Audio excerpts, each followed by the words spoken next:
Chris Level here with another edition of Pirate Talk. My man Chip Darden right here, the head coach of the Lubbock Cooper Pirates, the football program. 45-27 win over Tascosa in Amarillo last weekend. And, man, kind of an interesting game. It was a tale of two halves. Yeah. I mean, you knew, this is a Tascosa team that we sat here a week ago and said, boy, they've gotten a lot better. And they kind of just back and forth a little bit with you in that first half last week. Yeah, and we knew that. It was a big game, playoff implications all the way around for both teams. So, we knew that going into their place. It's a tough place to play, a tough place to win. And I thought the key to the game, and it's funny, we talked to our guys about it at halftime, but very similar to last year. So the year before, district championship at our place. Both undefeated in district, and we had a 7-point lead right before half. They had the ball, and they marched down and they scored on the last play of the first half to tie it up. Then they get the ball, long drive, and score to take a 21-14 lead. Anyway, that just flipped the game. Kind of similar was happening the other night. They go score to tie it up, 21-21, and then I thought our offense executed a really good 2-minute drive. 7 plays, 80 yards in less than a minute. That was impressive, and we still had a timeout in our pocket. I think we saved one timeout out of the deal. So that was huge. And so for us to go into halftime up 24-21, thought that was a real momentum thing, and then we got the ball and go score. And that we kind of flipped it on them from what had happened the year before. We used that. A lot of coaches call it the middle 8, but for us it was about the middle 2.5 minutes, right there surrounding halftime that just changed the game. And then our guys played a really good second half. I thought our defense played a much better second half and kind of got after it and forced. And I didn't think honestly our defense played bad the first half. We kind of said at halftime 14 points was on the offense. They had a fumble for a touchdown, and then we gave them a short field, gave them the ball about the 30, 35-yard line. So. But I did think the defense created a little more havoc in the second half. And, Tascosa, there were a few fumbles, and we mentioned that, I think, last week about how many times they'd put it on the ground. And it was just funny. They popped right back up to Tascosa. We couldn't get on one. But forcing some turnovers and forcing them into some negative plays, I think, put them in a situation they didn't want to be in the second half. Yeah, I felt like we had misled folks last week, or at least I had, in saying, God, they're going to run it almost the whole time. And then they start dropping back and chunking it way down the field. I mean, I think it was just 7 pass attempts, I think, is what the stat sheet showed. But they were deep shots. They threw it to T.J. Tillman, their stud wideout, but I think maybe it was a credit to your run defense. And it's like, okay, this isn't working. We're behind, or let's go to this because this isn't working. Yep. And if you get, that's the thing about that offense. It's really effective. It's really good. But if you get it off schedule, you got a chance. And I thought our secondary covered well for the most part. There was, I know, one of those deep balls that Malik Epps-Keller had great coverage on him. It was unbelievable. I don't know how Tillman was able to kind of maneuver his body and still see the ball. And anyway, just a great play by them. And that's just going to happen. I mean, playing good teams, every now and then you're going to have good coverage. That's especially live playing DB. You gotta swallow your pride and get to the next play. So. Yeah, and you touched on that drive right before half. First of all, it was a little bit chilly and windy and all that. And Cub had not been necessarily 100%. He didn't kick off and all that stuff, but it's just to see him kind of work through it a little bit and knock that field goal in, I think probably allowed everybody to stress out a lot less. Yeah. Just because, okay, he did his thing. We played good football. We managed the clock well. We have a lead at halftime. We're going to get the ball the second half, and it's just nice to have that in your back pocket because not every high school program out there has a guy that is going to get you 3 when you need it. Yeah, you're right, 100%. And he did. He wasn't feeling his best, but we got it. I think it was about a 30-yard field goal. And Still, that's half. He doesn't have to kick that very hard for him. Yeah. So, but it was good. It was a momentum play, and it's nice where, I've been in situations where you got a 30-yard field goal, and it's like, well, let's do every luck thing that you can, and it's the opposite there with Cub. We feel pretty good about those. You outgain Tascosa 565 to 261 from a yardage standpoint. Has Jaden Hibbler been better than you would have thought? Did you think? I mean, I know you knew what kind of player he was, but it's just so much fun to watch. Yeah, he. I mean, yes, like he was a 1,000-yard rusher last year at Monterey, and I mean, he's almost there. Yep. Hopefully, a couple carries can get there Friday night. But we did. But I also think it's been fun to watch his progression with what we're doing and kind of trusting it more maybe on his end, like just understanding exactly what we're trying to accomplish. And I've said this multiple times, but I felt like it was his most patient game. And that sounds funny, but he was just patient with everything, and that turned into big runs. And some of those early that might have been 8-yard runs, he kept being patient, and that turned into a long 60-yarder for a touchdown. And so I think it's been fun to watch that, and just when he gets it out in space, he's pretty special and has a chance of making somebody miss. And then I think you saw his breakaway speed. That 60-yarder. There's a defender over there on the other side that has Division I offers, and he wasn't catching him. So he's got really good speed, and then with that elusiveness is pretty good. And then we saw also the other night catching it out of the backfield.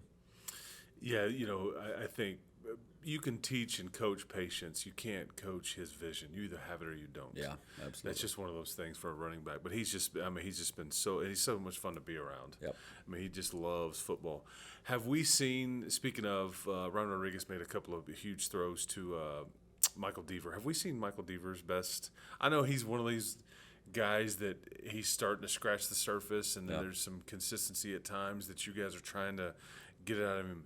So talented. Yeah. The ball skills are just, I mean, again, that's one of those things where you could spend all the time you wanted out there on the field with him.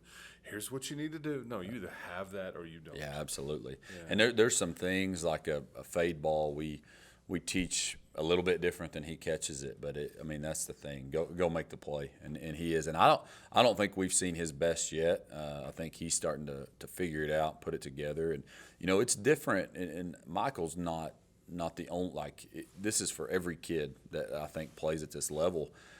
Whatever your previous level was, Michael had played JV football. There's a learning curve when you get to varsity, obviously, but I think there's a mental side of it that's tough, that's hard to replicate. You can't really practice it of week in, week out. You have to be locked in, focused. There's no plays off. Teams game plan you. You at the lower levels. There's not. You don't watch film and see teams double team you or do this. You're on or do a scouting that. report. You're on a scouting report. Yeah. So I think that part of it, it's been good to see him, and I think each week he's getting better there and understanding what's going on. And again, that's not just him. It's all of our guys that are playing first year varsity. They're figuring that out, and I think you get to this point of the year and they're starting to understand it, and they're starting to figure out mentally on how to prepare. Yeah, and I didn't want to gloss over a lot of the guys on defense. There's so many big plays, and just I thought the defense as a whole played really well. And I don't mean to leave out anybody. Jake Qualia gets in the end zone. I think Rodriguez threw for a couple of TDs, but it's just Hibbler is just hard to ignore. I feel like we talk about him every week, but it's just, I don't know if he's going to be the best player in the district or not when it's all said and done. But 16 touchdowns on the ground and. Plenty of a handful of others via the reception. Yeah, no doubt. And he's still got a game to go. So, the only other thing I'll say offensively, I thought Sam Marsikowski a little banged up, but being back is big, and then Jaden Kennard just continues to, Jackson Austin as well. Like I don't know, we say it every week how we're trying to spread the ball around, and it's been good to see those guys. I thought Jackson looked better, ran better than he did. Sam and Jackson playing through some things. Yeah, and those two are Absolutely. tough kids, and I think that's exactly what you want this time of year. Kids being tough and going, we're gonna play. We want to play. We've earned to be in this spot, and just proud of those guys for being tough about it. Yeah, because you do so many things with 12 or 13 or even 14 personnel groups, and like when Sam or Easton Barnhill, those guys are out, it creates some dynamics to where we got to kind of tweak what we do. We don't have the numbers that those Cash Tribute been doing a good job. Kennard has done some tight end ish type stuff. So, anyways, Not to spend, again, so much time on the offense, but outscored them 21-6 in the second half and just kind of pulled away. Tale of two halves, like we said. So next up, I'll talk about Caprock in a little bit, but, okay, senior day. What does that entail for I think I asked you this last year. They're guaranteed one more home game, so this isn't the last time. That probably makes it much easier on you guys. So it's not the last time you're playing at Pirates Stadium. However, family, emotions, ceremony, still a game to play, all that. It's a big deal, and I think it is nice. I think this is 7 years in a row, if my math is correct, maybe 8, that we've had a home playoff game. I think that is a big deal, and I think that's what our seniors we've noticed the last few years. That's kind of what they've really, that first playoff game's a little harder on them as far as when the game's over, and they do a little senior walk where the game's over, they go back out on the field, and kind of just the seniors, and they get to reminisce a little bit. And I think it's nice that you've got that coming up. But yeah, it's special, and it's there's a very limited time in their lives that they get to play football. And we just believe in if you're gonna uphold to the standard and do things the right way and be a good representative of Lubbock Cooper, that you can be out there and be a part of what we're doing, whether you're carrying the ball 30 times a night, or maybe your role as a practice player. And so we've got a group of seniors that I think have done a great job of that. And I every year it's like, man, I always think like, oh, this one will be easier. It's like first senior class. Well, that one's emotional, and then you always find a reason where, oh, this one won't be hard. And then sometimes it just, every class is special. And we got a saying. We actually got it from David Thomas, spoke to the team one year, but he talks about how champions walk together forever. And we kind of have that saying in the program too, that the seniors in particular, like they'll always be grouped together as a senior class, and they want to be remembered in a positive way. They want to leave a legacy, and so this group's no different. A lot of guys that have played a lot of football for us and have been on varsity for a long time, and it's a fun group, and it's been fun to see them this year, especially just how they've grown and kind of handled the leadership side of it, and how they've improved there, and really taken some ownership in this team.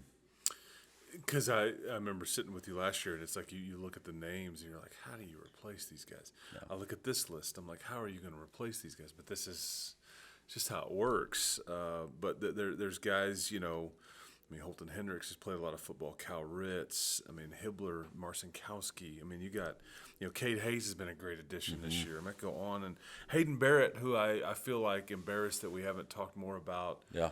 He's kind of this, like, steady, consistent performer every single week on defense with the tackle numbers. He's just always around the football, in coverage last week. There's so many names here we could mention, and obviously everybody get their time in the sun on Friday night or under the lights, maybe I should say. Anyway, I know it's kind of an awkward ceremony, and still got a game to play, sure, and all that stuff. Well, and I think our guys handle that well. It's a neat deal. We want to honor them, and and that's the thing. Like all stories are great. Like you can look at kind of how you're mentioning different names there that they've been different in the program. Like their walk in this program has been different, but like a Hayden Barrett and Vinny Sipowicz. Those are like two great stories of kids that have been on varsity. They've been solid. I always call them like program guys. Like they just from the time they were little would come up through the system, and all of a sudden junior to senior year just took a huge leap, and all of a sudden are just really good football players. They were never bad football players, but they just all of a sudden it's like, I'm a senior. This is my time. And anyway, there's just a lot of kids like that. I think we could list a whole lot of the. I think we're 38 seniors that we've got, and that's anyway, just pretty neat group. Yeah, and I think I didn't mention near enough of them. Cade Stanzioni, Arch Lefebvre, Makai Garman. On and on. Okay, so with that, you finish up the district schedule against Caprock. They are 1-8. They haven't won a game in district. Is this kind of a tricky game to prepare for? Because on paper, your kids are probably looking at human nature going, but you have to be careful about that. And you're locked into the second place in the district, which guarantees you the home playoff game and all that stuff. Yeah. I think our kids handle this stuff well. Like there's like I'll talk about it on our side and then on about the opponent. But on our side first, like what I mentioned earlier, you've got a limited opportunity to play football in your life. Like you've got a game, and luckily we've got 2 more games that are guaranteed. Like they're just and our kids I think believe in this also, but there just is no reason to not prepare and play your best every single week. No matter if that's the thing. We win by 100, we lose by 100, somewhere in between. We're the 2 seed next week. We got a home playoff game. None of that's going to change. But there's just no reason to not prepare and play at the highest level. And I think that's how our kids have approached it. It's an opportunity to play a game. And, without getting too sentimental, I mentioned this the other day with Chris Carrillo over there on crutches. And I said, Chris, would you like to practice today? Would you, and that's the deal. They got an opportunity to go do it. And I think that's how our kids approach it. But then on the opponent side of it, it's a tough situation all the way around because they've had 2 weeks to prepare for us, and they're in the same boat that the outcome of the game doesn't affect what's going to happen to them. And that's scary to me that they've had 2 weeks to prepare. If I'm a senior on that roster, I'm giving everything I've got on my last high school football game, and we know they're going to give great effort. Coach Freeman, he's been their defense coordinator for a while, and I respect the heck out of the program. They play extremely hard, and I was actually talking to him on the phone the other day, and I told him there's a clip, NFL clip about, I think it was the Jets coach maybe talking about how another coach will say y'all play hard, and that's a kind of a shot, like a jab. Y'all aren't very good. Y'all play hard. I'm total opposite. Like that's the best thing a coach could tell me. And so anyway, I was talking to him, kind of joking about that. But I think his teams play extremely hard. His defense has always played hard even when he was the DC. So I think really good effort is what's it's gonna take, and I think they're gonna come out and you look at some of their scores and you might see lopsided scores, but also I think they've been in a whole lot of games and it just kind of at the end snowballs on them and got out of hand late, but they're right in some of those games, so we're gonna have to play well, and I think our guys are. I think our guys are excited about being back home and having another opportunity to play football. Yeah, they've had some turnover issues, there's some bad breaks, things like that. But yeah, that's what I had written down here. Is like one thing I know: they will play. They'll empty their bucket. Yep. They'll play hard. Yep. Take me through playoff scenarios and how this works on day of the week and all this stuff. Now that you're guaranteed a game past this one, I think the game would be at Pirate Stadium next Thursday or Friday of the following week, which is going to be that first week into November. You'll be matched up against an El Paso school, and you just have to wait, and maybe Saturday morning you kind of find out a little bit more. Yeah, that district is a mess. It's all jumbled up. Yeah, and there's a scenario. We played El Paso Bel Air last year, got to know their coach fairly well, so we've had a little line of communication there. Kind of been asking him because my mind, I'm looking at it, and it's making me go crazy trying to figure out how it's going to work out. So I, been texting him a little bit, and he's kind of saying the same thing. Gave me about 4 scenarios that could happen, and kind of what he thinks might happen. It's all based on results from this Friday. Yeah, this night, Friday matters. Yeah. They've got Bel Air, and right now Del Valle is in first. They're undefeated. They play Bel Air, who's in second, and then it's just a jumbled mess in the middle. So we'll see. We'll get the 3 seed out of that district. And as far as night of the week, there's a whole lot of factors that come into play. It's a long travel for El Paso, obviously. Want to try to take care of them as much as we can. There's next round opponents that you both have to look at, and the winner being able to not be in a disadvantage for what the next round looks like, and so we'll kind of weigh all those and see what works out. I think everybody would like to avoid Saturday. UIL rules say you can play Thursday, Friday, or Saturday in that first round, and we'd probably like to avoid Saturday, but Thursday is not out of the question, and Friday's obviously pretty normal for everybody. So we'll as soon as that information, I would guess Saturday morning, probably mid to late morning, we will have a little more clarification, and we'll push that out on social media and all our ways of communicating. Okay. Well, and we had a good Halloween at the Darden house. Sure. So we had. I think we trick or treated like 15 times, but yeah. Oh, it's at good. different places. Oh, yeah, all I know. over. Yeah, because now there's the trunk or treat. There's the let's go to the. Yeah, I mean it's almost rigged. Yeah, I know. You don't have to work as hard if you're a youngster. I'll tell you, it's not good for me because I just walk through and oh, there's another piece of candy. Oh, Yeah, but we were at let's see, the Darden youngsters were Boss Baby. Boss Baby, and that was canon. Man, that's spot on. Like anyway, yeah, he is the Boss Baby. We had an Elsa, and that one's spot on too. Okay. She's Miss Princess. I think we've been Elsa. I think this is Halloween number 5 for her, and she's maybe been Elsa 4 times. And but you got to have a new dress every year. You can't use the same Come on, one. Dad, grown out of it. Yeah, it's used up. Yeah. Wait till they get older, and those dresses are a lot more expensive. And then we had a ninja. Kaysen was a ninja. He was a ninja most of the time, and then he was a Titans football player at school the other day. I saw. I was confused. I was like, was this from a different year? But yeah, I know. I know you're a big, he decided he wanted to wear his Titans uniform. Okay. They wore the Oilers uniforms the other day, and they won. I mean, that's not a shot. Did it trigger you?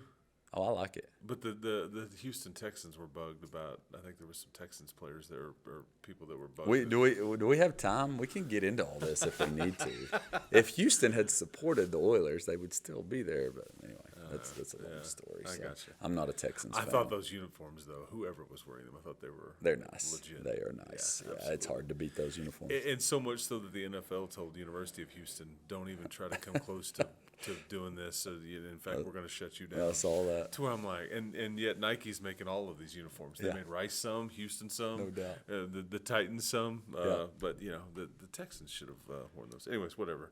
Neither here nor there. It was good. It was a good Halloween. You have to Google it if you don't even know what we're talking about. Yeah, because I'm sure we've lost everybody. Yeah. Pirate talk right here, talking some Oiler uniforms. Love you, Blue. Miss you, Bum Phillips. You were one of the best, man. Mike Renfro. Yeah. I mean, I big fan. Good times. And Earl Campbell. A fun fact on the Phillips family too. Lee Hayes, our O-line coach, is friends with, I guess that'd be Bum Phillips' grandson, who is offense coordinator of the Minnesota Vikings right now. So Wade Phillips' son. Okay. Yeah, Wes is his name. Okay, yeah. So they're good friends, and some of what we've done offensively, you might see a little bit of that when he was with the Rams back. I think when they won the Super Bowl, might see a little of the same stuff. So okay, there you go. Interesting stuff. The more you know. More you know. The more you know. Okay, so 7:00 Pirates Stadium. I got a question for you today. I haven't quizzed you in a while. 7:00 Pirates Stadium Friday night. This Caprock, one's easy. Longhorns. I want to say that I've done this one before, and you probably won't know the names, but it does matter right now. But single season touchdown receptions in school history. Have we done this? And Yeah, you know how many? We did it, and it wasn't Stanton Keene. It was I don't know if you'll know him, but do you know the number? I think it was 9. It's 10. Okay, 10. Okay, that was close. And that's just kind of relevant. Michael Deaver is at 8 right now. Okay. So thought that was kind of interesting. And it was who? Zykeith Campbell. Yeah, Zykeith. Okay. Yeah, I knew it was a bit before. I was following it super closely. Yeah, and then the career receptions is Jordan Salas. Okay. That was Jordan played like 13 to 15, 2013, 2015. About Deaver is that it's weird because like I don't know if it's almost like a third or a fourth of the catches that he makes go for touchdowns. Yeah, right. I mean, so it's like whenever he does catch it, it seems like it's either a big got a play or chance. red zone or whatever. Yep. And you feel like he's not even catching that many passes, but they are big ones when he does. They are. Yep. Anyway, it's just very impressive. You just keep walking the straight and narrow, young man. Absolutely. Yeah, absolutely. Well, appreciate everybody that was a part of this one. My man Colton Coons always taking care of us. For Coach Darden, for myself, Chris Level. Another edition of Pirate Talk. We'll see you Friday night. You can listen on 100.7 The Score or watch us on the Athletics LCISD YouTube channel. We'll see you then.